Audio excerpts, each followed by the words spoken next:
एक बार एक वैज्ञानिक ने एक टिड्डे तो पकड़ा और उसे अपनी आवाज पर छलांग लगाना सिखाया। वैज्ञानिक टिड्डे से कहता कूदो, टिड्डा उसके आवाज सुनते ही जोर से छलांग लगा देता। अब वह वैज्ञानिक था तो प्रयोग करना बनता ही था। उन्होंने टिड्डे की छलांग पर प्रयोग किया।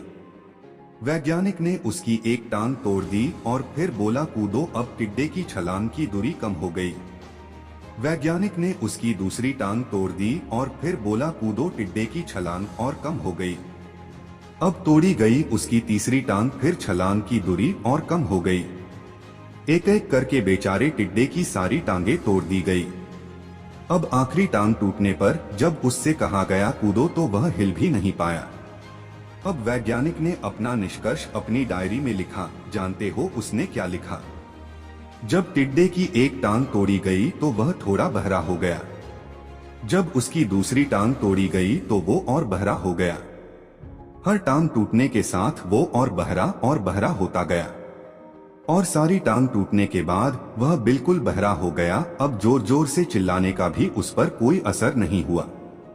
वो तो अपनी जगह से हिला तक नहीं, छलांग लगाना तो दूर की बात थी। इस कहानी को सुनकर सभी को ऐसा ही लग रहा है ना कि क्या मूर्ख वैज्ञानिक था, इतनी सीधी सी बात उसे समझ में नहीं आई। या कुछ लोग ये भी सोच रहे होंगे कि ये तो किसी बच्चे को भी पता है कि टिड्डे की छलांग उसके टांग टूटने की वजह से कम होती जा रही थी, ना कि वह बहरा हो गया था। दोस्तों, हम सभी जीवन में कई बार ऐसे ही मूर्ख बन जाते हैं। कई बार जीवन में दो घटनाएं एक साथ ऐसे घटती हैं कि उनका एक दूसरे से कोई संबंध होता ही नहीं, फिर भी ऐसा लगता है कि गहरा संबंध है। कभी कभी दिखता कुछ और है लेकिन समझ कुछ और आता है और वास्तव में होता कुछ और है।